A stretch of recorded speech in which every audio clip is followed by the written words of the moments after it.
Okay, hello everybody. Welcome to what we hope will be a monthly virtual star party brought to you from the Riverside Astronomical Society and the University of California at Riverside. My name is John Liederbach-Vega, and I'm the Outreach Director for the Riverside Astronomical Society.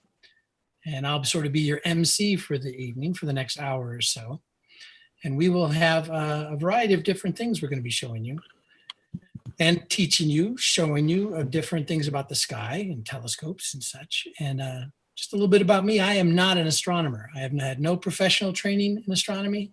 I'm actually a school psychologist by profession, but I've been intrigued and fascinated by astronomy ever since I was 9 years old, when Neil Armstrong and Buzz Aldrin got out and took their walk around the moon. That just hooked me, and I think it hooked a whole lot of the planet. Anyway, so that's me. Let me go around and introduce other people from the Riverside Astronomical Society that are here with us tonight. Manny, want to introduce yourself? Hi, everybody. I'm Manny Lyons. I am, as John says, a member of the Riverside Astronomical Society. I am a former engineer and manager with the Boeing Company. I worked in their space business for many years. Most recently on the commercial crew program. If you saw SpaceX launch their capsule a couple of weeks ago to the International Space Station, we're the other guys, and we hopefully will be launching here within the next few months or so. So like John, I've been hooked on astronomy since I was very young, and have been into it for over 30 years. And I'm coming to you from my observatory here in beautiful Mariposa, California, just a little bit west of Yosemite National Park. So maybe I'll talk a little bit more about that when it's my turn. Thank you, Manny. Michael.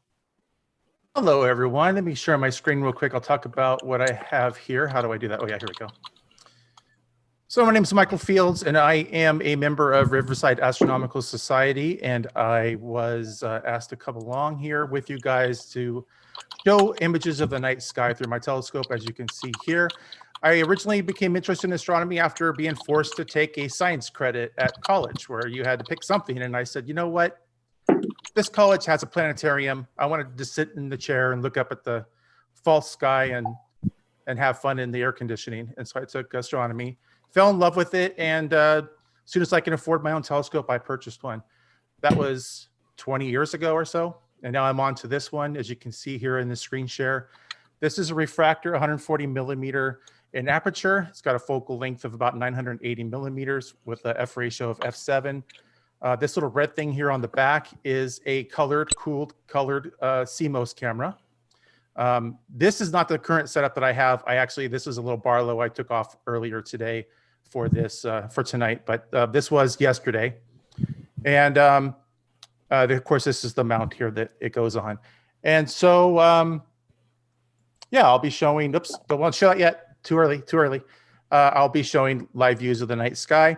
I am retired now. I'm a stay-at-home dad. I used to own an auto body repair shop in Corona.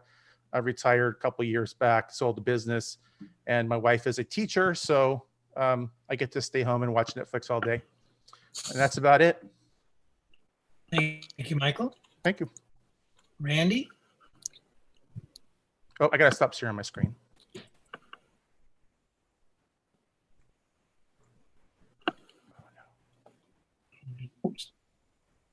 Randy, are you there? Yes, I am. Tell us a little bit about yourself. I am a longtime member of the Riverside Astronomical Society. I've taught for over 30 years, both in junior high school and at college level. And right now I'm desperately trying to get this old jalopy of a telescope to align where I want it to go. Okay. Other than that, that's about it. Thank you, Randy. Alex. Hi, everybody. My name's Alex McConaughey, and I'm coming to you from Moreno Valley, California. I have a Schmidt-Cassegrain telescope on a Losmandy mount, and I'm going to be showing you the moon a little bit later. I'm a former school teacher also, and I've done a few other things. Been an astronomer for about 25 years for real, but I've been interested ever since My daddy took me to Griffith Observatory when I was 7 years old, which is like a long time ago. Thanks, John. Okay. All right, I think that's it for the Riverside Astronomical Society's members here. Sinan? Great, thank you, John. And good evening, everyone. My name is Sinan Du. I am in charge of the outreach portion in the Department of Physics and Astronomy at UC Riverside. My background is actually in astronomy, and more specifically, I study galaxies that are really, really far away from the Milky Way. I got my PhD degree a couple of years ago, and it is a great pleasure to collaborate with the Riverside Astronomical Society this time. We're very excited about the event and hope you like it. Oh, by the way, I am located at Riverside, which is, in the desert, getting a lot of heat during the day. But hey, it's pretty dry and you've got a beautiful night sky. So I've got nothing to complain. Next, I will have the UCR volunteers introduce themselves. So first we have Amanda. Hi, everyone. My name is Amanda. I'm a graduate student at the University of California at Riverside. I study really big galaxies and galaxy clusters. I originally got interested in astronomy pretty late. I'm originally from New York City, so I always joke that the closest thing you ever see to a star in New York City is a helicopter. So when I went to college in Chicago, I discovered Hercules Observatory and sort of fell in love with astronomy there. I am currently located in Chicago, even though I'm a graduate student in California. So this background is just to remind me of all the palm trees that I'm missing. Okay, thank you, Amanda. As I mentioned in the email today, we'll actually have multiple lovely volunteers help us moderate the chat room that you can see on the right-hand side on the website page. We welcome all kinds of questions and comments and encourage you to engage in discussions. So the volunteers will answer questions and also relay the many interesting questions to the speakers as we go along. We have volunteers from UCR who are astronomy graduate students and also incoming graduate student. And we're also privileged to have a science teacher, Cheryl, join us and answer the questions. So now I will have them introduce themselves. First, we have Jess.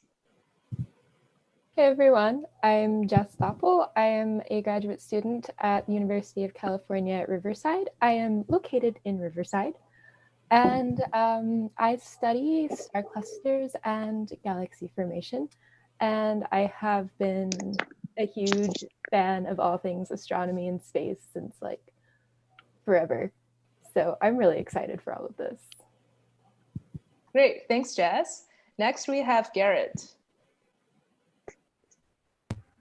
Hello, everyone. I'm Garrett Lopez. I'm finishing up the first year of my graduate studies at University of California at Riverside. I am also in Riverside. I grew up in LA. I've kind of bounced around different fields and studied a lot of different things, but something always like brought me back to astronomy. So I'm glad to be where I'm at and kind of doing what I'm doing. I study how dark matter affects kind of the history of the universe. Yeah. Cool. Thank you, Garrett. And Franco. Hi there, my name is Franco Iglesias. I am a recent UCR graduate and currently enrolled in my first year at CSU LA. The first time I ever got involved in astronomy was back in high school, in fact, when I was a sophomore, and I actually took classes at VVC in Victorville for Astronomy 101. And ever since then, I've kind of just always stuck with it. I've been a member of Astronomy Club at UCR and vice president for the last year of my bachelor degree in physics, and just happy to be here. Great, thank you, Franco. Next, we have Yongda. Hey everyone, my name is Yongda Zhu. I'm also a graduate student at UC Riverside. I'm now on my second year, and I'm studying galaxy formation and the evolution of the very, very early universe. Although I don't have too much experience on observation, I'm still excited about today's event and hope you enjoyed it.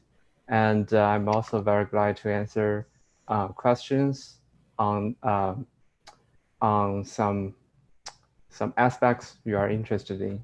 Thank you. Great, thank you, Yongda. And next we have Mingfeng. Hello, everyone. I'm Minfeng. I'm also second year grad student in UCR. And I study the gas clouds in between galaxies. That's it. Great, thanks, Mingfeng.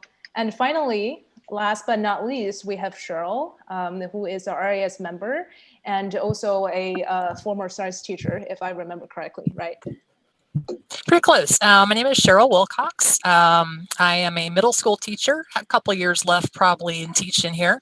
Also a UCR graduate, class of 85, woohoo, biology. Got interested in astronomy a long time ago. My dad worked on Apollo 12, electrician stuff on the command module.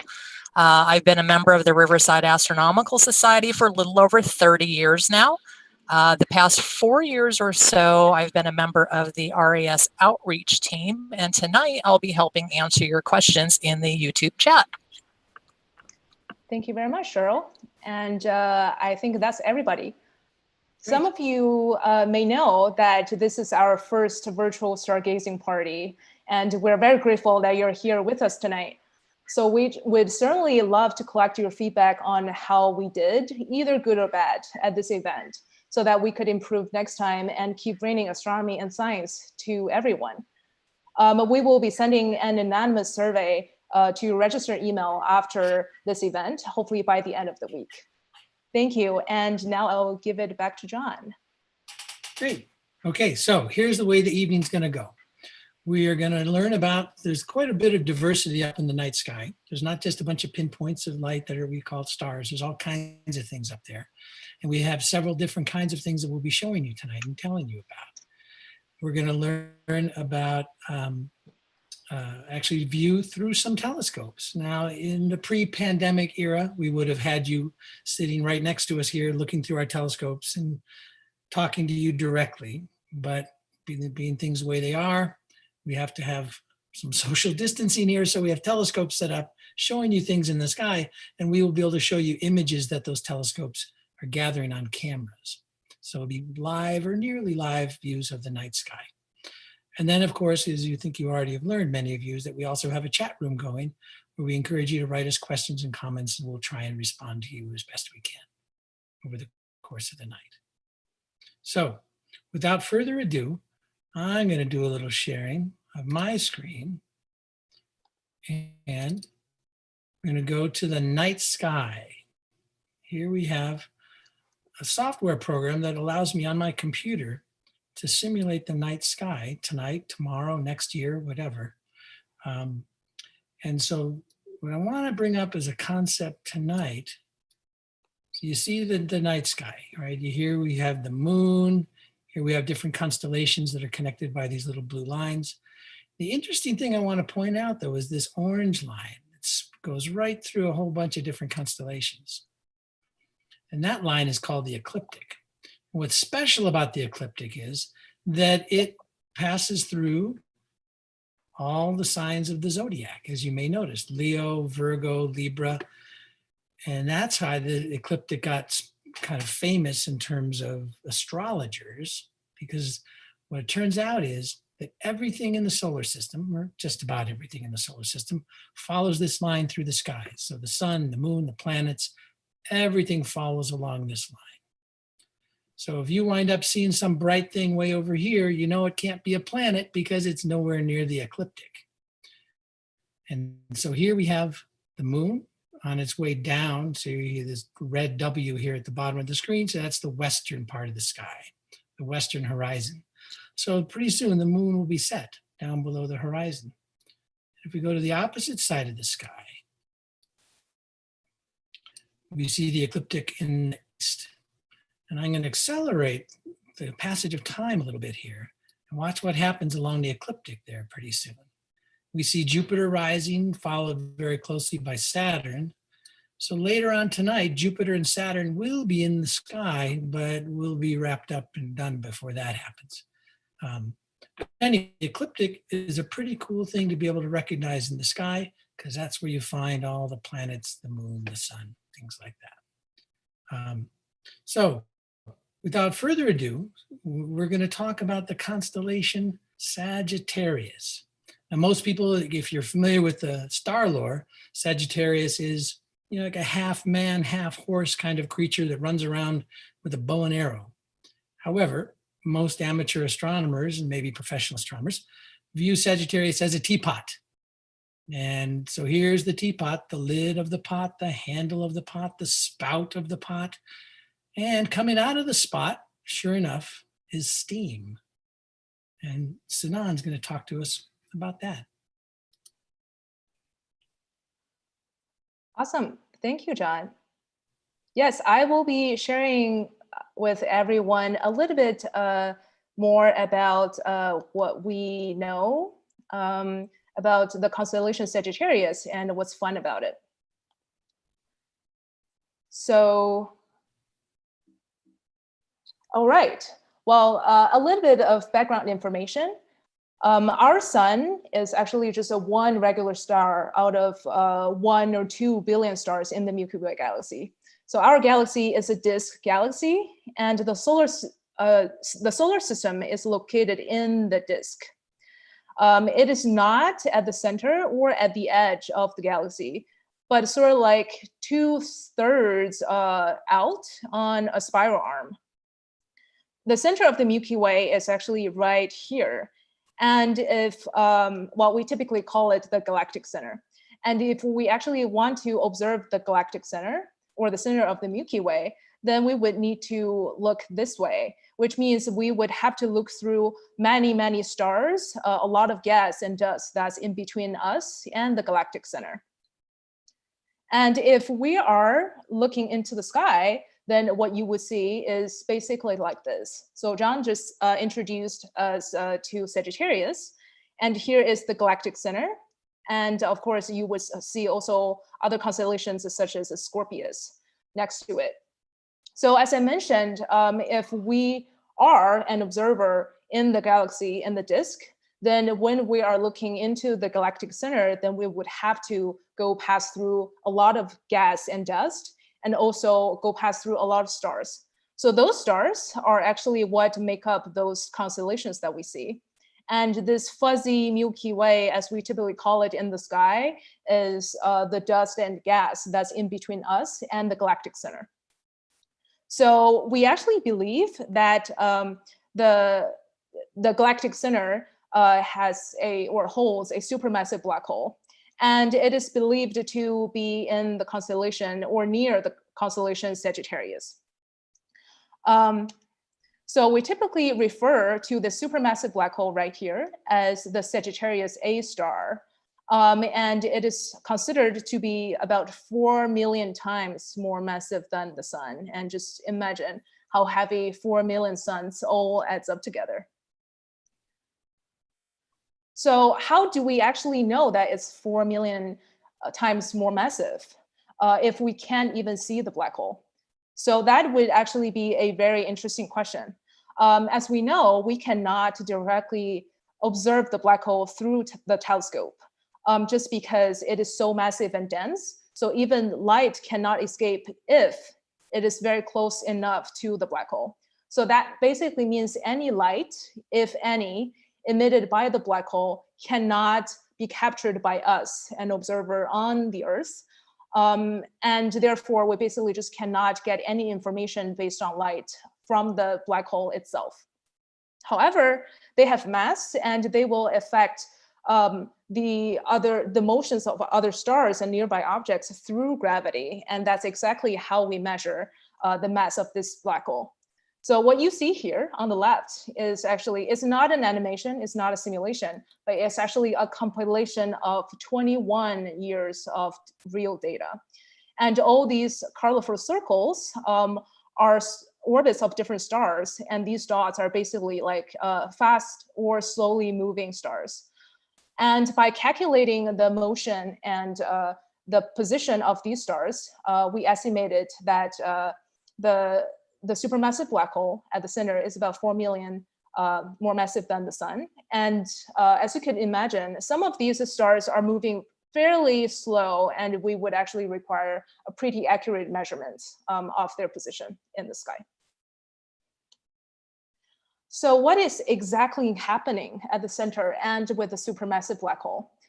That we say typically is it is taking in or accreting a lot of gas and growing in mass. So on the left, this is actually not a real picture, but instead an artist's illustration of the black hole and also its accretion disk. So this accretion disk is actually a gaseous disk that is surrounding the black hole. And this is actually helping the black hole to gain mass because the gas cannot directly just fall onto the black hole, but it needs to be first accreted onto the disk, slowly spirals in, and then gets closer to a black hole, finally being eaten up. The accretion disk is typically really hot, and that is around tens of thousands to a million Kelvin, emitting light in the ultraviolet. On the right here, you can see that's a real picture of the galactic center, and the Sagittarius A star here is imaged in the X-ray. So ultraviolet and X-ray, those are light that has shorter wavelengths and more energy compared to the visible light, which our sun emits. And the shorter the wavelengths we get from these sources, the hotter they are. So all evidence adds up. They just indicate that the galactic center is a very energetic source, and there is a very, very massive, supermassive black hole sitting at the center. And don't forget, it sits in the constellation, or at least in the direction of constellation Sagittarius. Thank you, John, and everyone. All right. Well, I got a really nice question from Waterfall Cone. Asks about why do planets follow the ecliptic?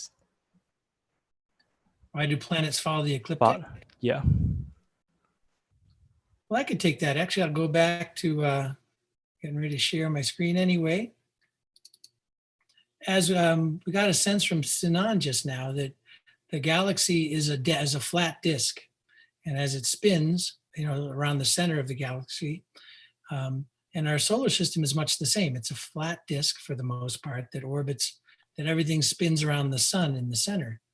So because it's a flat disk, we see the edge of it here. So anything that's in that flat disk, which basically is the planets, the moon, the sun, everything follows that line because the solar system is flat. And we're looking at the edge of that solar system, of that disk.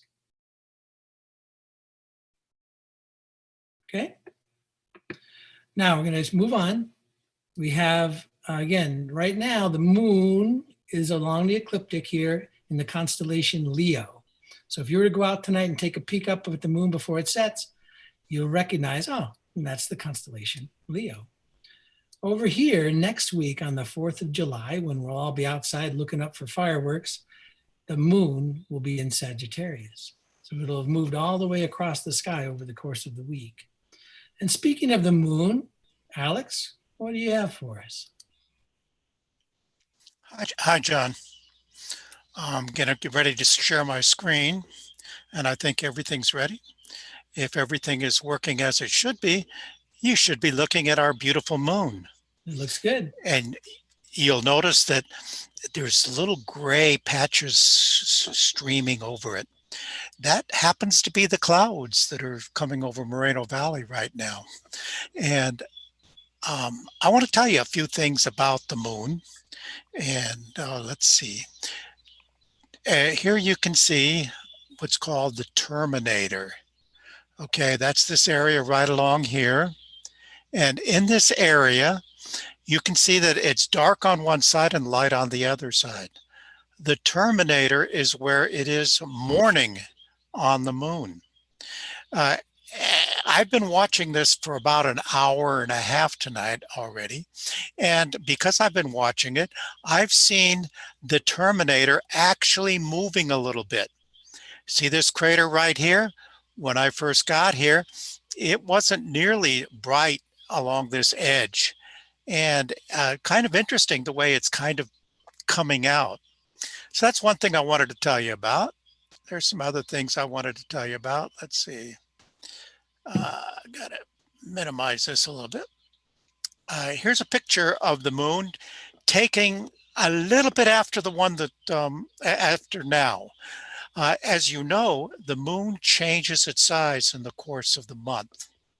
And we are looking at Theophilus. That's right there. That's that crater, okay? And you can also see this little crater. If we're on the air long enough tonight, you'll be able to see this little crater and that little crater.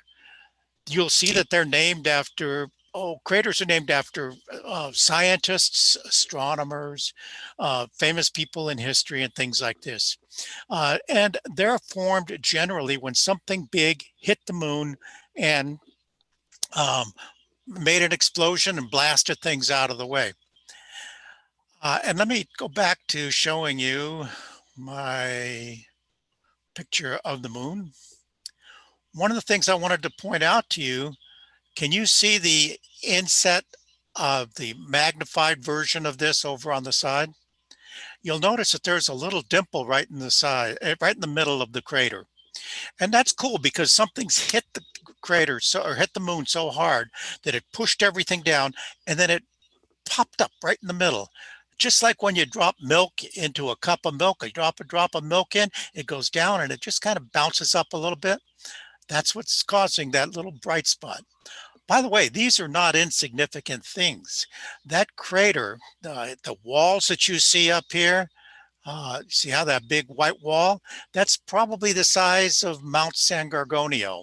For those of you in the Southern California area, that's that big mountain out on your way to Palm Springs.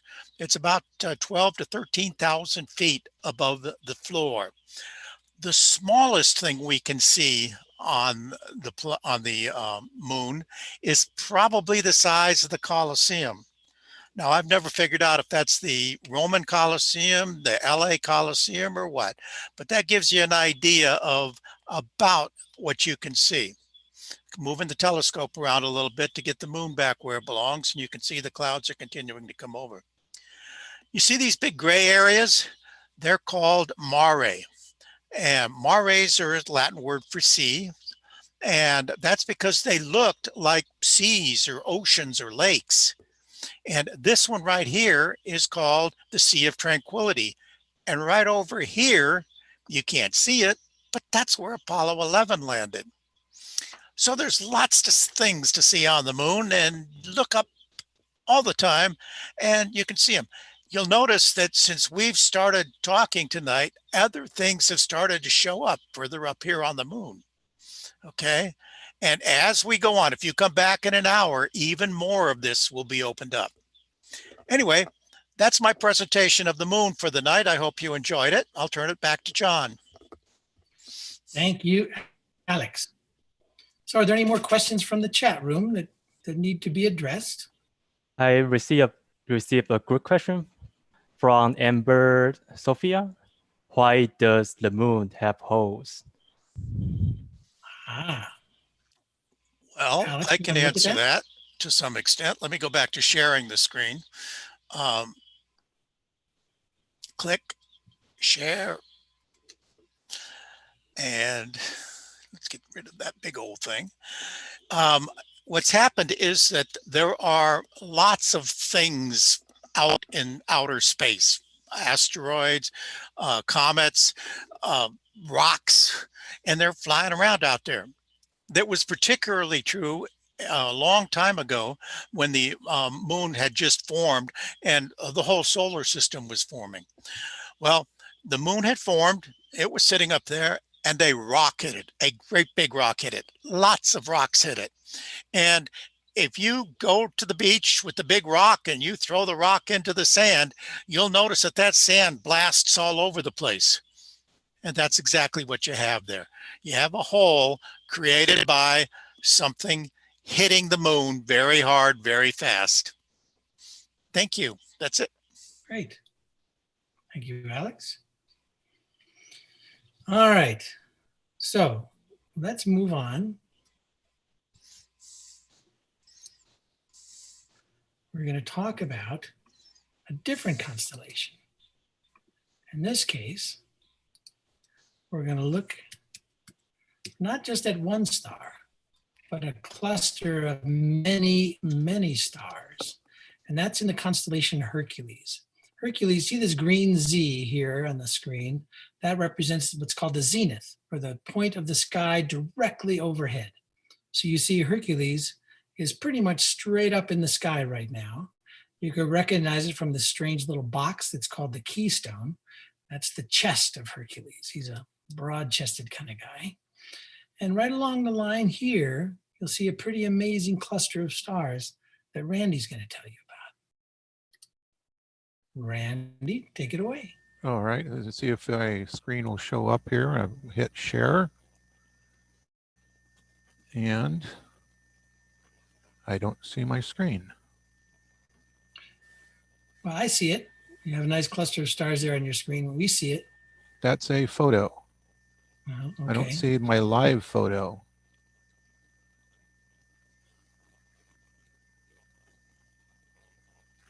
Well, if that's all it's going to let me do, then I just will go with that.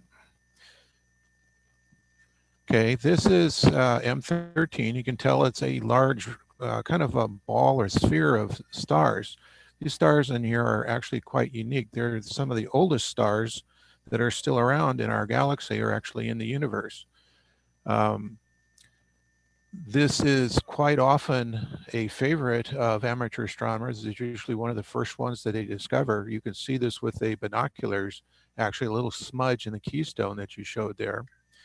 And as you were to take a look at this, whether it's the light from this telescope or one of your own, you're looking at light that left there about 25,000 years ago. Now, I don't know if you remember what was going on about 25,000 years ago, but I have some friends that told me that they were just starting to use metal in Western Europe. So that was quite a while ago. That light is just now getting to you that came from those stars. These things, this one is actually kind of big. It has 300,000 stars in it. And if you were on one side of it and you decided to text your friend on the other side of it, they wouldn't get your text for about something like about 145 years before they would get your text. So it's quite a large object. If you lived in the center of this thing, I think you'd have a hard time getting some sleep, because within about 3 or 4 light years of us, we have maybe 1 or 2 stars. If you were living in the center of this thing, you'd have hundreds of stars all around you in that same distance. So the nighttime wouldn't be too dark. You'd be bright with stars all the time. As a matter of fact, you heard of vampires. They have vampire stars there, because there's some stars that are so close together that they rob the gases from other stars, binaries that happen to come by, and actually rejuvenate the star and make them look young again, which kind of threw amateurs, or I should say astronomers, off for a little while till they kind of figured out what was going on over here. It's a very interesting object. They're usually they're usually not hard to find. And if you have a small telescope in the summertime, it's nice and warm, I strongly suggest that you try finding M13. It's fairly large and bright. And there are a few others out there at this time of year that you could find. They won't be quite as big or bright as this one, but they're pretty nice to look at. Other than that, that's pretty much it. Thank you, Randy. Any chat questions for us about M13 or anything else of note? There's a question about when is the meteor shower from Devin 8 Pro? And how many stars are in M13 from Michael? Randy, you want to talk about the M13 question? Yes, would you repeat that last part of the question, please? How many stars are in M13? About 300,000, I believe. Actually, it's not one of the, it's one of the bigger ones, but it's really big and bright because it's kind of closer to us. There's another one that isn't too far away from there called M3 that has almost double that. It's got 500,000 stars, but it doesn't look like it because it's a little bit further away. So 300,000 is a pretty good number of stars. What was the other question? The other question is about when is the meteor shower? We want to talk about that?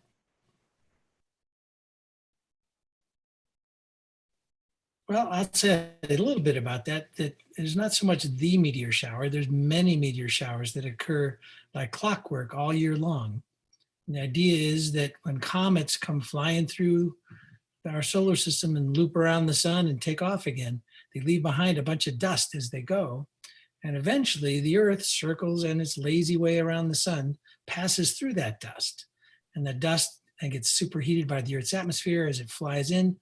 And we see streaks of light that are meteors or shooting stars. And like I said, there's many of those meteor showers that occur regularly. Like there's one every August or every November, every April. There's different meteor showers. They have different names. And you can get an app for that.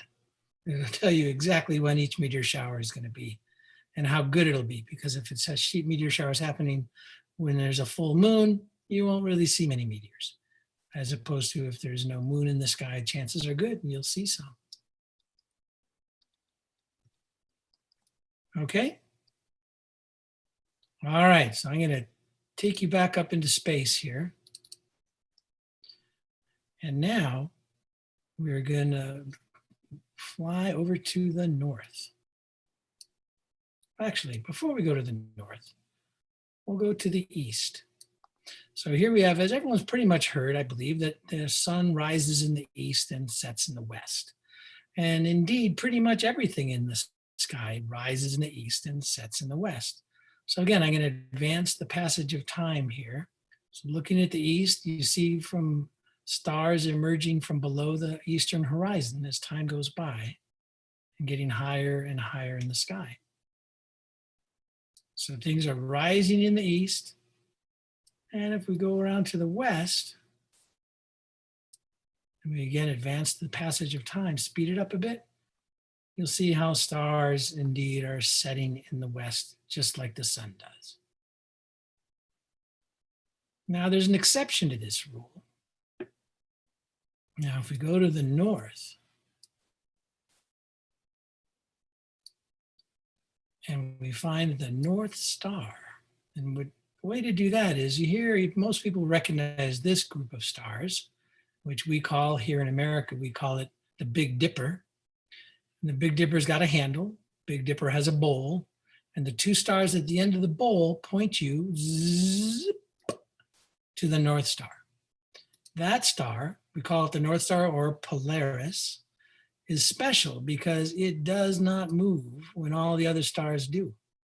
So again, if here we speed up the passage of time, you see the stars, either if they're in the west, they're setting, if they're in the east, they're rising. And Polaris just stays put. Everything goes around and around Polaris. And the constellations that are close to Polaris, we call those circumpolar constellations. Those don't rise or set. They just stay up there just like the Big Dipper going around, just like Big Dipper is one of them. Everything going around the Polaris, if they're close. If they're far away, then they'll set and rise just like the other stars. So the North Star is cool because once you find it, like you go out tonight when you get home, find the Big Dipper, find the bowl, use the pointer stars to get you to the North Star, then you will never have to do that again. You will always know where the North Star is in your backyard because it's never going to move. Next week it'll be there, next month, next year. It's always going to be in the same spot. And it's actually not very bright. Most people are surprised because when they find Polaris or the North Star, they're surprised that it's actually a rather dim star. It is bright enough to see in a city, like in the city of Riverside, you can still see it, but it is certainly not among the brightest stars. Okay. So now we're going to take a shift to another constellation, constellation Lyra. We do a little search here.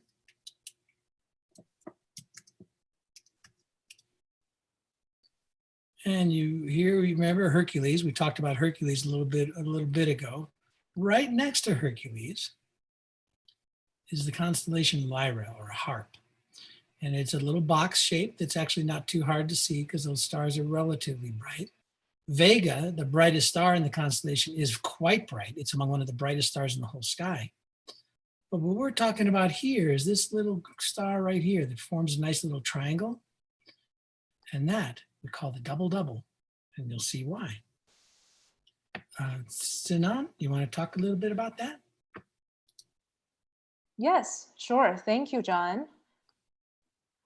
Double-double is surely a very interesting object to look at, and I guess we will have the chance to look at it later tonight. So what I'm gonna talk about right now is I will actually be talking a little bit about Vega, which is the brightest star in Lyra, as John just mentioned.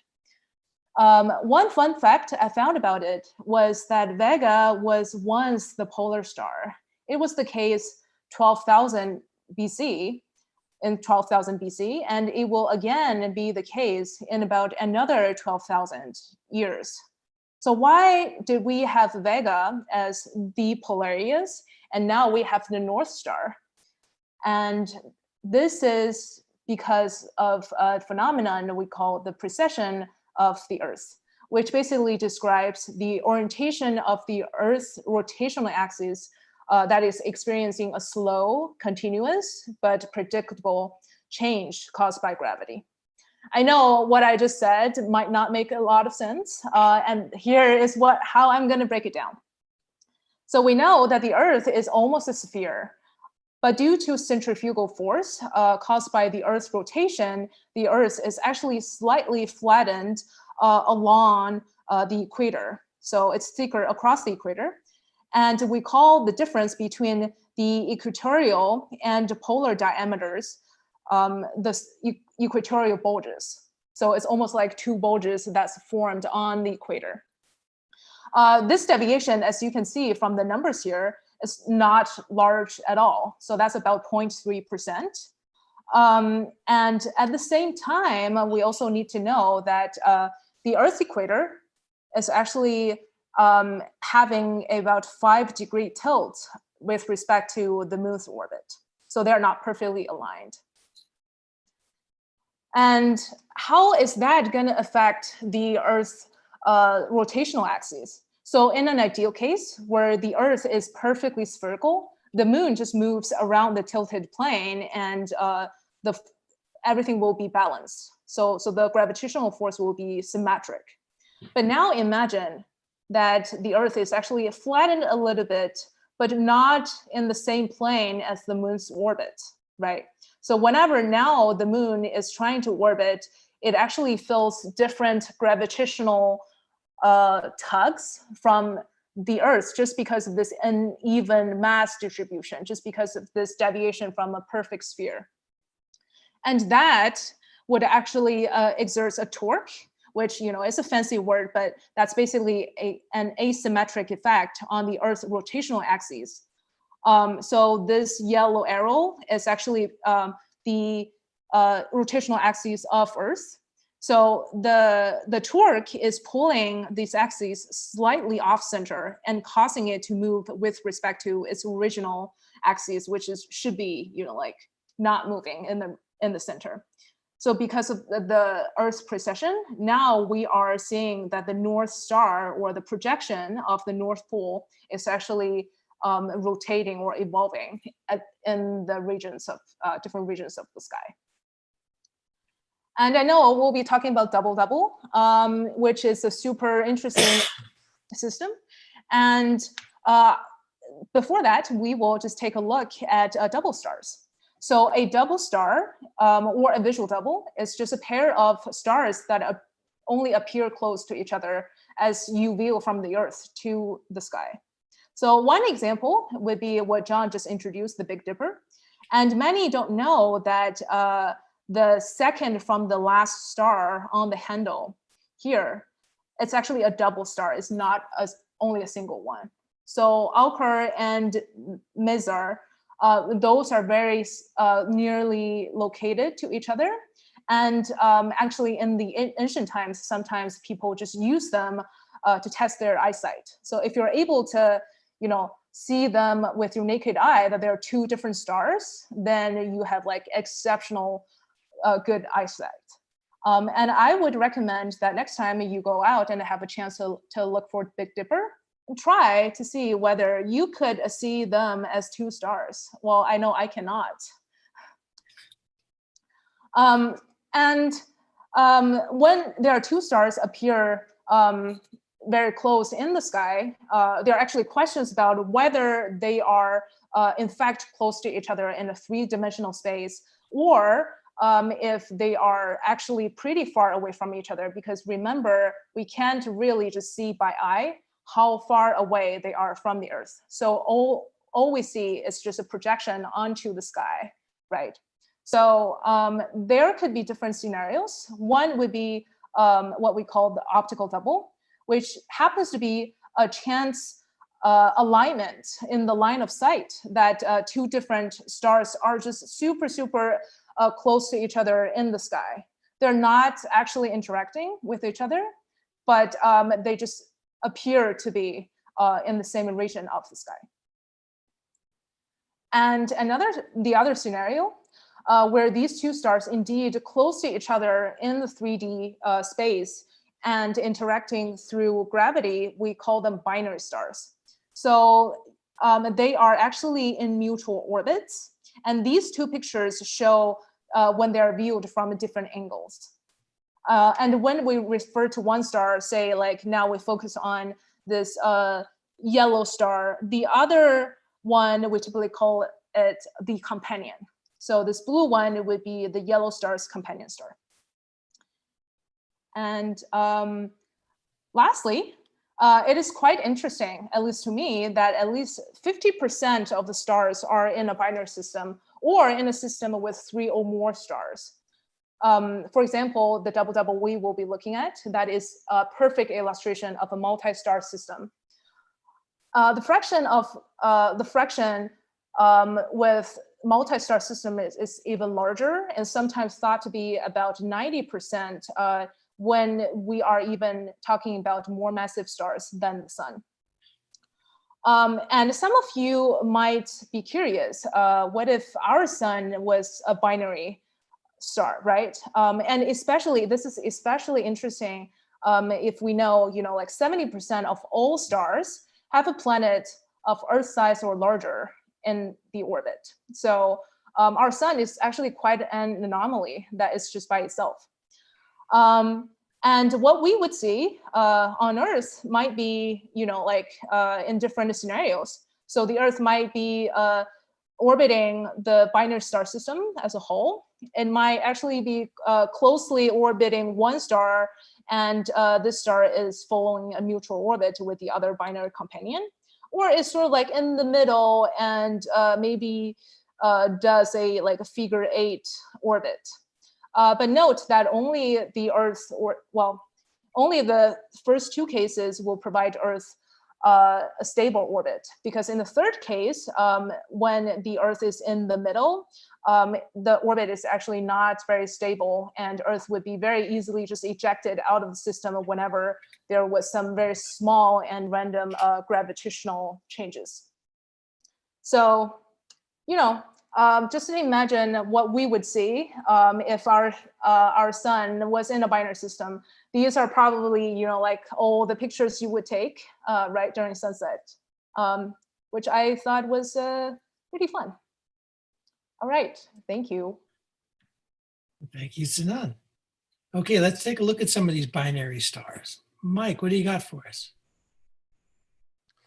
All right, Heather, John. Okay, so let's go in here real quick. I will talk a little bit about the double-double and where it is here. So as you can see, John just showed the stellarium map earlier and showed Lyra there. You see Vega there, and just a little bit to the left and down is the one we're looking at, the double-double.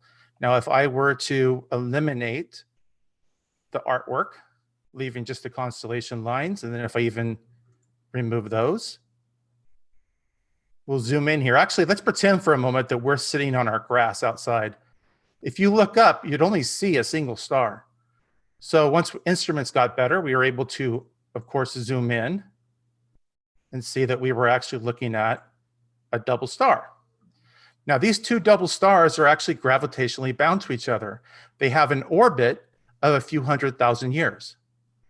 Now, what's interesting is once equipment got even better and you can zoom in even further, we found out that each of these stars, and if I click on it and center, what'd I do?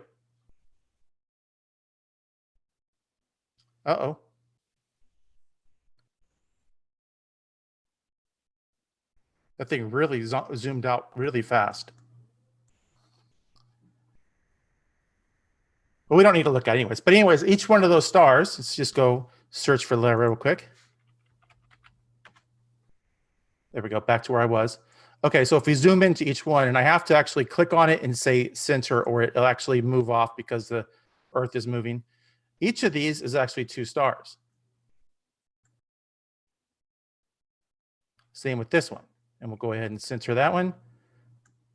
And we'll keep it centered. I'm doing a really bad job here. It keeps wanting to go to that one. But anyways, this is also a double star. So if we zoom in, we can see that that's going to break up into 2 stars as well. So I have this live in my image right now. And if we go to this here, we can see that these are the 2 stars that we're talking about. This is epsilon 1 and this is epsilon 2. And each of these is itself 2 stars if we saw there in the zoomed in image. So this is 2 stars and this is 2 stars. And unfortunately, my telescope is not really quite able to break those 2 apart. When I get in really close, I can see a little figure 8. I can almost split those ones, but not quite. I tried earlier today to get it to work perfectly, but it just isn't going to do it. And I drew up a little proprietary software. This is really expensive stuff here, Notepad or Paint, or actually Microsoft Paint. You guys have to save up a lot of money to buy this. Anyways, the two individual stars that we just saw there in that live, epsilon 1 and epsilon 2. This is epsilon 1 over here, and it's split into A and B stars, and this is epsilon 2, and it is split into C and D stars. Epsilon 1, A, and B have an orbit around each other of 1,804 years. Epsilon 2, C, and D have an orbit around each other of 724 years. And as I mentioned earlier, each of the big stars that we saw, 1 and 2, epsilon 1, epsilon 2, have an orbit of a few 100,000 years. So they will actually change places with each other in a couple more 100,000 years. So, and then again, these ones will actually switch places with each other every 1,804 years, they'll completely go around 360 degrees. So each one of these is itself gravitationally bound. So these are bound to each other, these are bound to each other, and both of these pairs are bound to each other like that. And it's just really incredible. Now, one of the things I was asked to show, because I think it's kind of cool, is we're talking about binary stars. And this is where you have a system with 2 suns. And we all remember Star Wars: A New Hope, that famous scene with Luke Skywalker, with the setting of the 2 suns. You have some John Williams music in the background, which we can't show due to copyright problems, but you know what I mean. There we go. So those are 2 stars that you might want to see if you lived on a planet with a binary star system. And that again is when you have binary, is when you have 2 stars that are actually gravitationally bound together. So anyways, this is a live view through my telescope right now. We're taking 5-second exposures and it's stacking up. So if I go here, these are stacked. So this is right now about 1,200 seconds worth of stack on this one right here. And still, I can't quite get those to break. I can kind of see a divot in a little bit right there. I just need more resolution on this telescope, but it's best we can do. But anyways, yeah. The double-double in the constellation Lyra is actually 4 stars instead of 2, all bound together. All right, reporting live from the constellation of Lyra. Back to you, John. Thanks, Michael. All right, do we have any activity in the chat room that needs some attention? I have 2 good questions. The first one is about with so many stars so close, do they affect each other with gravity? Are there any collisions between stars? It's from Cassandra. The second question is about what type of orbit do the epsilon stars have with each other? It's from Christine Rush.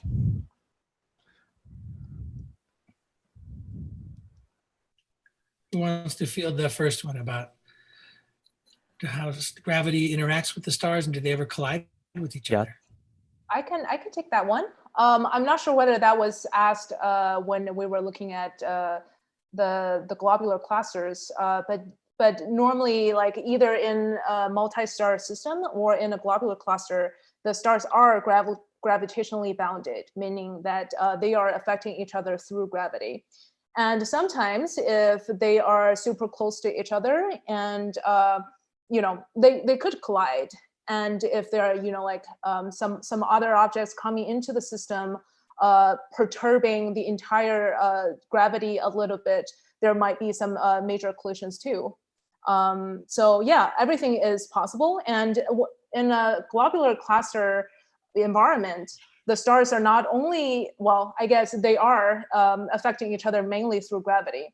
But as we will talk about later, as those stars evolve and die, some of them may actually have a very splendid and energetic death that might actually also destroy or like make the surrounding environment completely inhabitable. So, through time, there are also more effects that they are having on each other, just more than through gravity. And what was the other question? The second question is about what type of orbit do the epsilon stars have with each other? Mike, do you want to take that? What left too, but I actually don't know what they mean by type. Oh, well, I guess it might be related to what I was talking about earlier. I definitely know it's not figure 8. Oh yeah, it'd be just a circular orbit, common center of gravity probably, but you would know more about that than I would. Well, I did search a little bit. So each pair, right, epsilon 1 and 2, they are each orbiting each other, it revolving at the common center of mass, which is their, equivalent gravity center. And as two systems, they are also gravitationally bounded and orbiting each other, like on a larger scale. So those are like those 4 stars like that almost.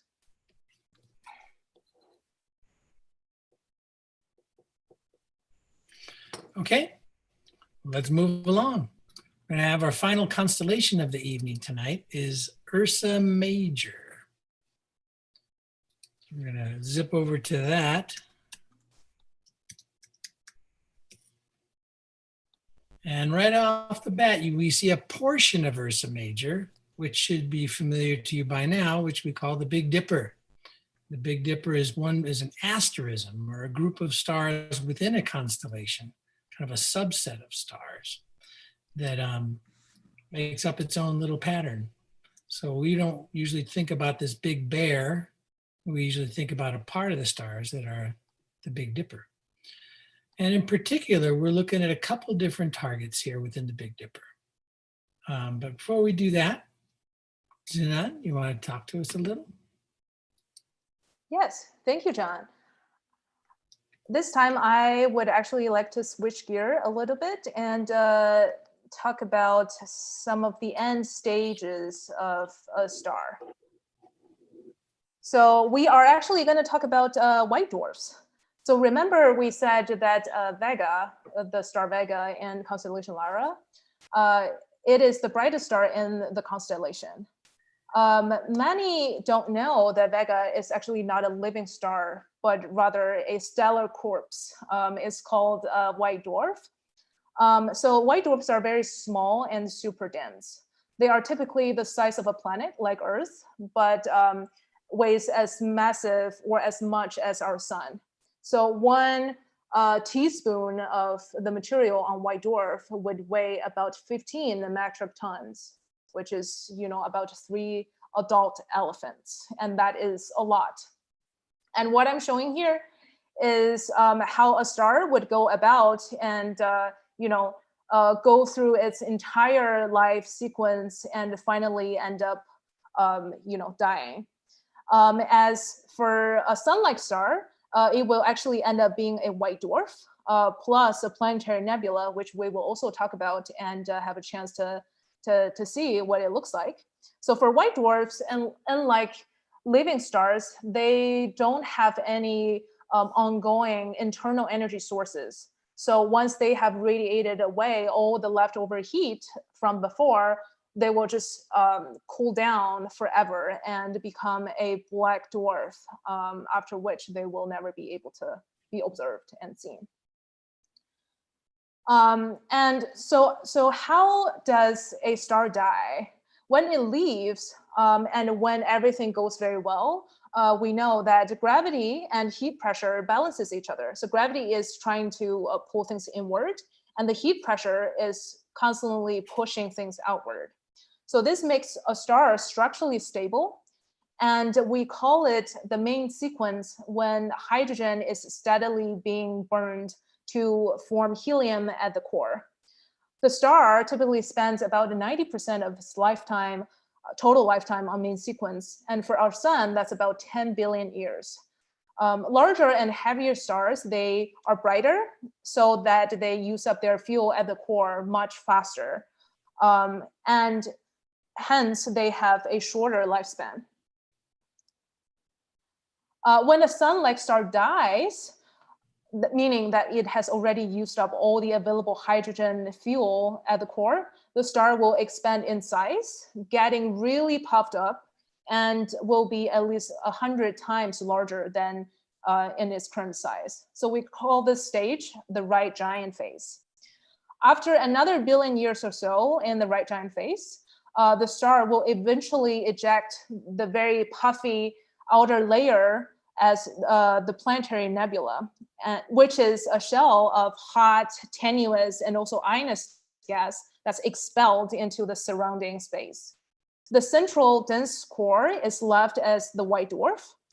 So that being said, it's almost certain that whenever you find a white dwarf, it's always accompanied by a planetary nebula, at least when it first forms. A great example would be the Rain Nebula in the constellation Lyra. And this is a planetary nebula. And as we talked before, you should be able to find a white dwarf in this picture. I will probably give 2 to 3 seconds for you to see, and I hope my screen resolution is large enough. Okay.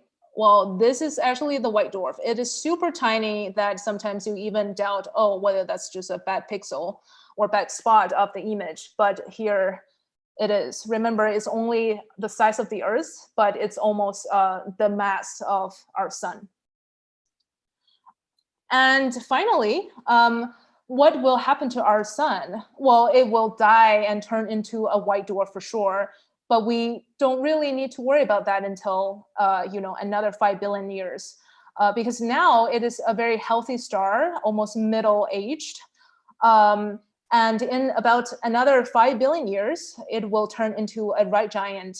At which point, its size will grow so large and engulf Mercury, Venus, and Earth one by one. Based on the current predictions, the outer planets, such as Jupiter, Saturn, and beyond, they will probably still be orbiting the leftover white dwarf, but the Earth will certainly not exist at that point. Well, a little bit sad, but I guess that's what we're facing now. Giving it back to you, John. Thank you. All right. So we're going back to Ursa Major. There's 2 different awesome things we're going to be checking out here. One of them, known by the catchy name of M97, is right here by the bowl of the Big Dipper, right under here. And Manny's going to talk to us about that. Take it away, Manny. Manny, you're muted. Okay, can you guys hear me? Yep. Okay. Thank you. So I was all prepared to show you all some amazing views of the Owl Nebula. And literally just 5 minutes ago, it actually started raining here in Mariposa. So I have closed the roof of the observatory. Let me turn on my light here, and perhaps you can see what's Your going on camera is not behind turned me on. here. Yeah, turn My on your camera. videos. Okay, stand by. Okay, I don't know. It says the host has stopped it. Sinan? Oh, okay. What about now? That works. Okay, here we go. So I'm not sure if you could see behind me here. Maybe I'll move the camera just for a moment to show you what we're not going to be looking through. But this is my my observatory here in lovely Central California. This is the telescope here. I'm going to show you some images that I took last night, and right there. And then this is the now closed roof of the observatory above here. It's not very well lit in here. I apologize. But moving on to the Owl Nebula. So let me share with you. I'm afraid the best we're going to be able to do is show you some images from last night. So let me share with you my screen.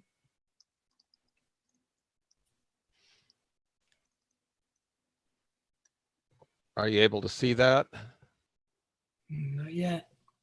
Not yet. Okay, I did share screen. What's going on?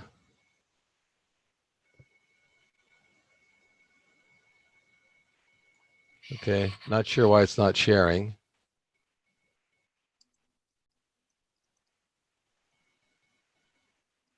Maybe I need to stop my video and show my screen. When you click show screen, you should have a few options you can choose. Oh, there, finally. Okay, it didn't work the first time. I apologize.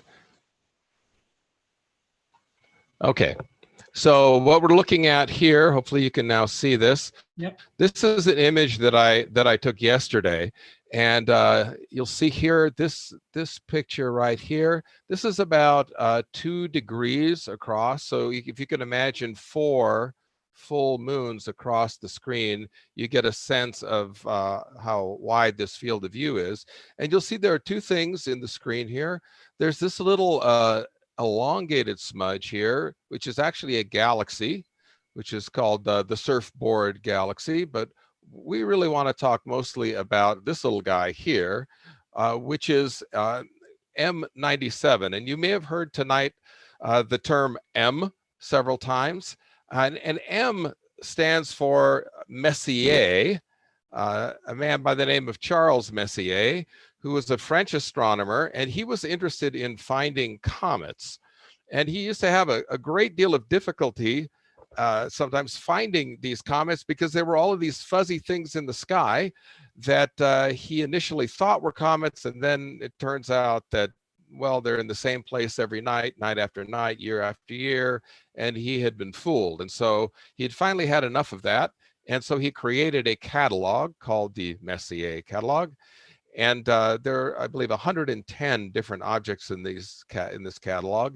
And this is number 97, M97, called the Owl Nebula. And you can kind of tell right away why it's the owl. It's got these 2 eyes here. And you heard Sinan talk about planetary nebulae. And this, in fact, is a planetary nebula. Called planetary because early astronomers felt that its size made it look rather like a planet, and so it was planetary, meaning planet-like. Of course, we know now these are not planets or anything remotely having anything to do with planets, but the name stuck. And so the owl here, you heard Sinan talk about white dwarfs, and here we can see the nose of the owl is indeed the white dwarf star that blew off its outer shell to form the nebula. And we know from its dimensions and the speed of light that this happened just about 8,000 years ago. I'm sure when it happened, it was probably quite a sight. And people that were alive then most certainly would have seen it. And we wonder what might have thought, having seen such a bright light momentarily or for a few days in the sky. This is about 2,000 light years away, so we are seeing it as it looked 2,000 years ago. It looks probably pretty much the same right now. As I say, a white dwarf in the center, discovered back in 1781 by a colleague of Charles Messier's by the name of Pierre Méhain. And we can thank the third Earl of Rossi, William Parsons, for the Owl Nebula moniker. And he drew a sketch at the telescope. He actually had a massive telescope, a 72-inch telescope in Ireland, which was called the Leviathan. I love that name. I think 72 inches certainly qualifies as a Leviathan. And he drew this rather fanciful image. You notice there's no indication of the white dwarf in the center, but he did manage to come up with a couple of eyes. Yeah, I'm not sure how he spotted those, but it looks like maybe we got a little bit of a grimace going on. But yeah, so after this, yes, it became the Owl Nebula, and the name has stuck ever since then. So here is a higher resolution of the Owl Nebula. So if we were able to see with a better telescope than Lord Rossi or me or most amateurs, you would see something that looks like this. And I believe this is a Hubble image, although I was not able to confirm it. So you'll see the two quote unquote eyes here. What these are actual jets coming off of this white dwarf star.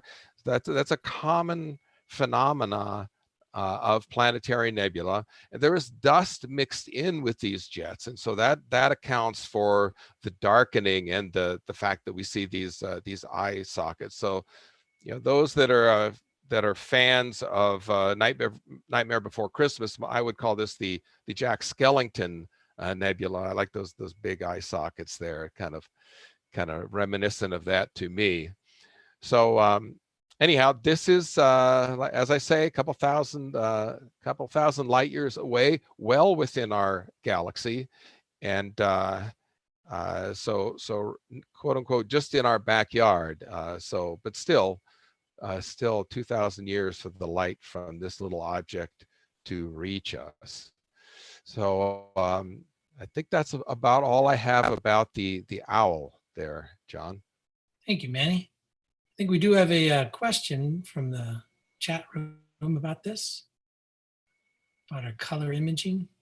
So there's a question from Alexander. Is there a color filter on the image, or is that a true color? Yeah, so in the case of the image that I showed a couple of slides back, this one, I do have a filter on the telescope, but it is basically a light pollution filter. So it's what's called a broadband filter. So it basically just cuts out the wavelengths of light associated with things such as mercury vapor lights, these common street lights, and things that tend to brighten the night sky. But most of the wavelengths it lets through. So the short answer to your question is that is a reasonably good approximation of what it looks like. One thing I might mention, if you were to look at this through a small telescope, this is a fairly dim object and hard to see. But in order to see color in an amateur telescope, it's got to be really large. And by really large, I mean probably 16 to 20 inches or more to really see very much color at all. In the case of Uranus and Neptune, two of our planets in our solar system, you actually with a smaller telescope can see that kind of a teal or lime green sort of a color. So, but for deep sky objects, of which this is one, color is very faint, and of course our human vision at night under dim light is not very good. We have excellent color vision during the daytime, but at night, pretty much monochrome, black and white. Great. All right, we have one final view tonight. And we're sticking with Ursa Major, but instead of a nebula, we're going to be looking outside our galaxy for the first time. So far, everything we've been talking about tonight has been within our galaxy, within the Milky Way. But here along the handle of the Big Dipper, we have what's known as M101, which is outside of our galaxy. And another interesting thing about this one is that for the first time tonight, we're going to be stepping outside the realm of amateur telescopes and be viewing through a professional telescope mounted in an observatory. So with that, so take it away, Amanda. Thanks, John. Okay, let me share my screen. Can everyone see? Yep. Awesome.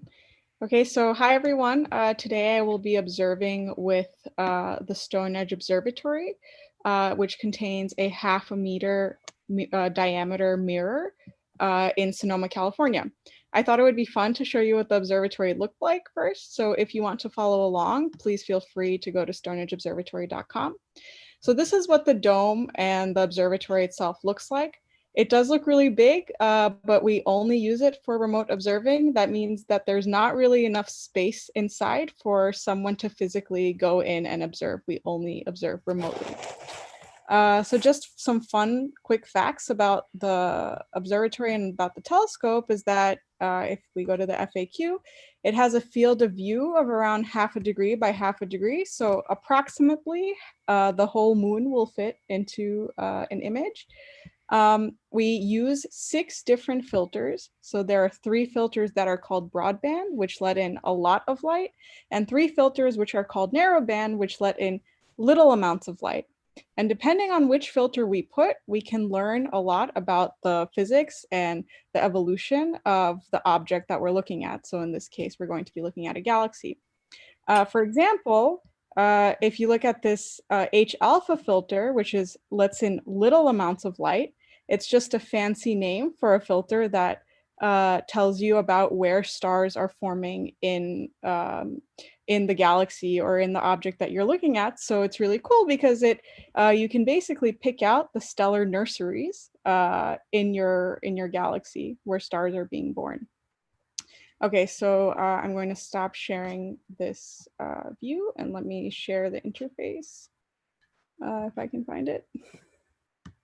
1 second. Sorry. Okay, there we go. Can everyone see? Yes. Thanks.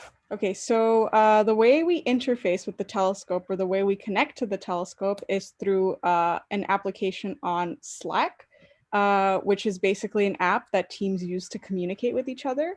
You can download it on your phone. So I think this is particularly cool because you literally have the power of a telescope in your hand, in your cell phone. So the way we image with this telescope is we type commands inside this interface. Let's take an image. So image, 10 seconds in a binning of 1. I've already pointed to the object that we're going to be looking at. And in the clear filter, which lets in the most amount of light. So while that loads, the galaxy that we're going to be looking at is called Messier 101, otherwise known as the Pinwheel Galaxy. And in hopefully 5 more seconds, you'll see why that is. Oh,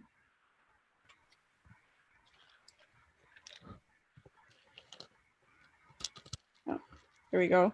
Okay, so this is kind of, it's a little bit cloudy out. You saw that the cloud percentage cover is around 46%. And it looks like some leaves were blown onto the mirror.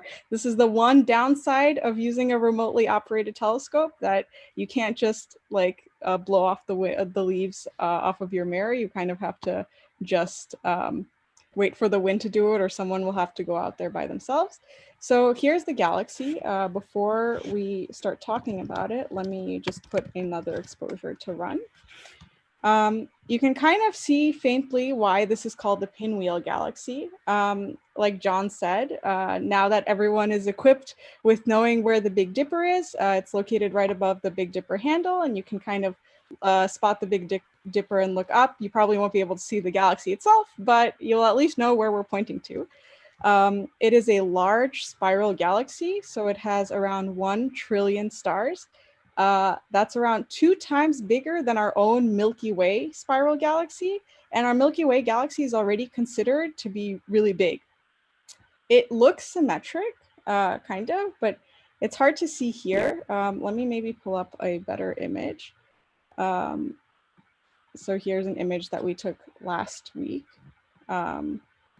It's hard to see. So here you can see that there's this arm kind of coming off of the galaxy. So it's symmetric everywhere except for this arm. And that's because it is interacting with other galaxies and other objects around it in something called tidal interactions. So other objects are pulling the gas and the stars off of this galaxy and interacting with it in the same way that the moon brings up the tide. This is why it's called tidal forces on Earth. You can also notice these little knots in the arms. Those are usually corresponding to star-forming regions. So there's a lot of new stars being born in this galaxy. It has high star formation activity, and so we can say that this galaxy is kind of a stellar nursery. This galaxy has a particularly important history.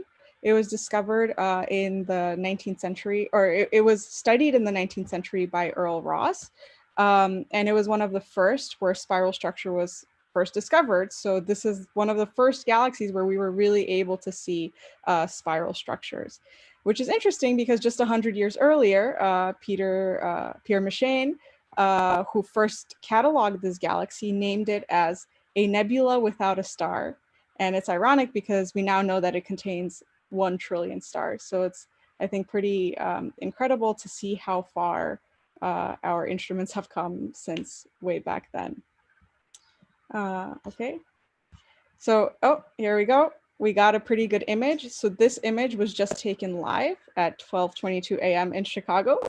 So 2 hours earlier in California. So we just took this image and you can see the same thing that I was showing earlier.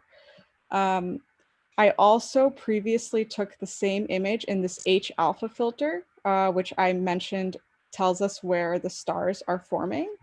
And you can, it lets in very little amounts of light. But if you notice, it lets in specifically the regions that have this star formation. So in particular here, this part is brighter in the H alpha filter or the star formation filter compared to here, which means that there's a lot more stars forming here. And it's brighter here if you notice. Oops, sorry. Right here, then over here. So you see this kind of glows in this H alpha filter, and that's just telling you where new stars are being born. Okay, so once we take all of these images, we can use them for science, like I said, with the filters, but we can also create color images if we take an image in different filters, where we ascribe each image to either red, green, or blue. And when we stack them, we can get something that looks like this. So this is a color image of M101. I'd say that's pretty spectacular. It's 4 minutes per each band. Well, pretty spectacular, maybe minus the satellite that is contaminating this image, but nonetheless. So that's M101, the pinwheel galaxy. Thank you, Amanda. So any chat room questions to be addressed? So I have 3 questions from the chat. The first one is about why is the center of this galaxy so bright? It's from Rami. Amanda? The center of the galaxy is really bright because that's where most of the stars are concentrated. So in spiral galaxies, you typically have something called the bulge, which is the center, and the disk, which is the spiral arms that we were seeing. So the bulge is usually has very bright stars that are very close together. And it's just that it's so bright because there's just so many stars in the middle due to the large gravitational field in the center of the galaxy. The second question is about, can anyone access this telescope that Amanda is using, or is it restricted? So yeah, I should mention that this telescope is primarily used for education outreach, and also some people use it for asteroid research or variable stars. So if there are any teachers who would like to potentially bring this telescope into their classroom, please contact me. But yeah, for now we're using it for education and other types of near Earth object research. And the final question is from Chicky Leroy, who want to know if the presentations was going to be recorded of it, and if it is, will it be posted somewhere after this presentation? Well, I am assuming that we're talking about, you know, like the PowerPoint slides, or maybe like everything. So you will be able to access the entire video just on this same URL. So this video will be made permanently available to the public even after the live stream. So whenever you want to check it back, just come to the same URL. All right, it's about time for us to wrap things up. So in doing so, I want to share, if those of you are this kind of become interested in astronomy, you've already been interested in astronomy, I want to talk to you about Stellarium. That's the software that I was using tonight when I was showing you the sky. That is a software download that is free for your computer. And also Stellarium is available in apps for your phone or tablet. It's also available on the web for like a Chromebook, so you can go and access it there. Sky Safari is a terrific app for your tablets and your phones. This is one where you can actually hold your phone up to the sky and move it around, and the phone will show you exactly what you're looking at. Skymaps.com, that's a terrific website you can go to if you want to keep your screens inside the house when you go out to look at the stars. Sky Maps will allow you to download each month an updated map of the sky, print it out and bring it outside. And you learn the sky that way. And there's a couple great magazines that are monthly magazines. You can pick them up at Barnes & Noble, or you can subscribe to them. Sky and Telescope and Astronomy Magazine. And for those of you who still read books made out of paper, Night Watch is a terrific book for you to be able to kind of as an introduction to the hobby and the science of astronomy. And finally, I just want to do a little bit of a plug for our club, the Riverside Astronomical Society. You see our website right here, rivastro.org. And in regular non-pandemic times, we have monthly meetings at La Sierra University. We go out to our dark sky site up around Yucca Valley in the high desert. So all kinds of stuff that we do, but with the pandemic world, we're kind of limited again to virtual meetings. But it's a good club. Well, I can't remember how many members we have right now, 200, 300 members, something like that. So if you are interested in astronomy, think about joining a club. If not this one, find a club near you. And Sinan, tell us about what we have at UCR's astronomy outreach. Yes, so what I will be sharing in just a second is our Facebook page, which every time we will be posting the upcoming events. They are very timely. So now you can see my screen, and if you just type in astronomy UC Riverside, just follow us, and you can see that, well, this current event was advertised here more than a week ago. So you would totally just be been informed on all the upcoming events if you're interested. And oh, thank you. Yeah, I can see people are already following. And I truly appreciate everyone's attending this event. And the final thing is I wanted to thank everyone for your time for joining us tonight. And I do hope you enjoy your time. We do have several final questions that we will be answering. But before that, I'd like to just circle back and say we would really appreciate your feedback on our event. And you could also sign up for our email list in the same survey that you will be receiving if you want to be informed. And we will try to have this kind of stargazing, virtual stargazing party every month, right, John? If we could do That's it. the goal. Yeah. Yeah. So at the same time, we will also keep running our Cosmic Thursdays public lecture series. So there's a lot happening this summer, and we will continue to, bring the community together and learn about exciting science and astronomy. Awesome. So should we do the final, chat room checkpoint? So we have 4 final questions. The first one is from Angela. She asks about, on a clear night, how many stars can be seen with naked eye?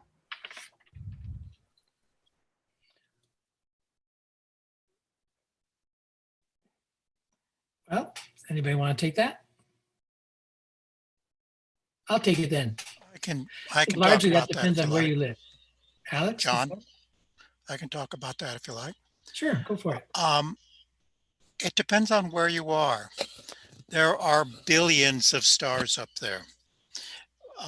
In the middle of a city, the light is so bright and it's bouncing off so many particles of moisture, air pollution, and things like that, that you might only be able to see 20 or 30 stars. If, on the other hand, you're hiking high in the Andes, up in the Sierra Nevadas, it's far away from any lights, the moon is not up, it's countless. We're in the middle of a Milky Way galaxy that has millions and millions of stars. And it's that season right now that if you look up in a dark sky, you can see maybe 2/3 of them. But there's so many up there, they become a haze called the Milky Way. So there is no one answer to that question. It depends on where you are. Thank you. Alex? What other questions from the chat room? Second question is about, is there a south star from user Ikubat Pitawala? I'll take that. So we are lucky in the Northern Hemisphere that we have the North Star. We have Polaris. The Southern Hemisphere is not so lucky. They do not have a South Star. They have a constellation down there called the Cross that sort of points to where the South would be, but it's not the same as having a South Star. However, the Southern Hemisphere does have a much more beautiful nighttime sky than we do. So even though we win in terms of having a pole star, but they've got a terrific sky. Third question. The third question is from Tepat85. The question is, would a binary star system be able to support life if a planet happened to be in a habitable zone? What would be the habitable zone even look like in a binary star system? Well, I can take that. And I guess tying a little bit back to, what the planetary orbit would look like in a binary system, right? So let's just not talk about the figure 8. If the planet is orbiting the binary system as a whole, like very at the outskirts, then essentially there's no difference as if, it's orbiting a star that is emitting the same amount of light as the sum of those two stars. So the habitable zone would still be basically determined by the luminosity or brightness of that star. And it's going to be, pushed further out compared to one single star just because it's brighter at the center. And if we're talking about the second scenario where the planet is orbiting very closely to one star and they are like two stars orbiting each other, while one star is carrying that planet, then since the other star is pretty far away compared to this close-in system, then we basically just don't need to consider the luminosity or effect from that star, at least from a very rough estimate. So that case, it would be say another star is really far away from the solar system, right? So the habitable zone in the solar system is still defined just by the property of the sun. However, there are, like other things to consider. Say for our sun, it is very easy to figure out how long it will remain stable, right? Because for life on Earth, it took about 3 billion years for it to emerge, and it also takes time for it actually to evolve and finally get to, the intelligent form.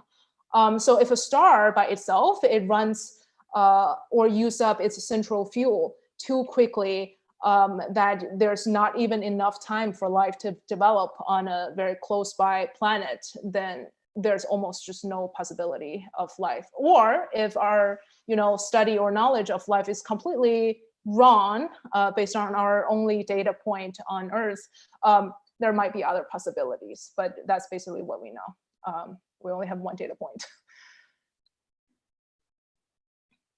Final question. The final question is, if you were able to be in a nebula, would it appear cloudy like in a fog? This question is from Impro Studio INC.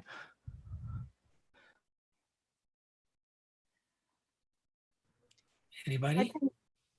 I would say no. Well, it depends on how which filter you look at your outside surroundings with. The reason I'm inclined to say no, but others disagree with me if you disagree, say something if you disagree, is because we are currently located in an arm of the Milky Way, but we can still look out and see other stars pretty clearly unless we're looking directly into the center of the Milky Way. That's where we see like the gas and the density of stars. So I guess it depends on how dense your nebula is, and if it's not that dense, then I think you wouldn't really see, it wouldn't really be cloudy like in fog, but you would probably see some features of the nebula when you look out. Could I answer that in a slightly different way? Yes. I want you to imagine that you're in a smoky room and you look across the room. Do you see the smoke? Probably not. Imagine you're in a smoggy city.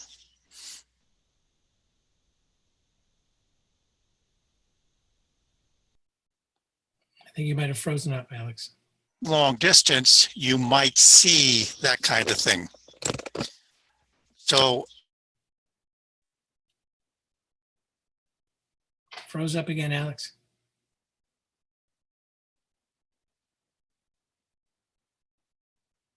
We do not hear you, Alex.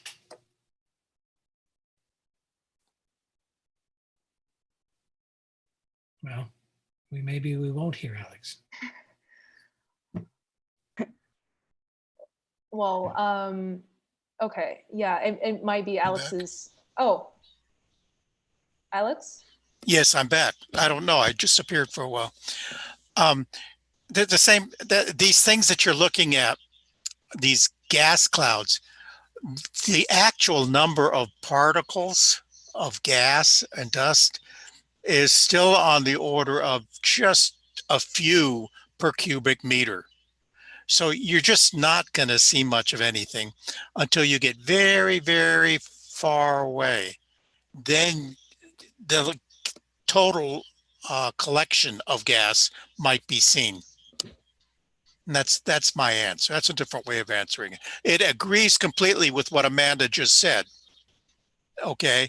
It just gives you a better way to imagine it. All right. I think it's about time for us to wrap this up. It's kind of late.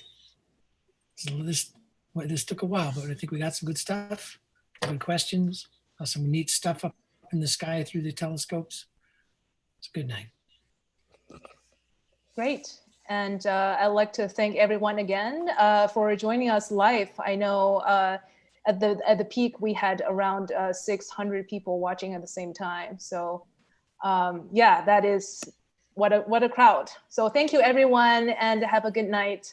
And we will try to be back in about a month and you will surely hear from us. Good night. Good night. Bye. Good night.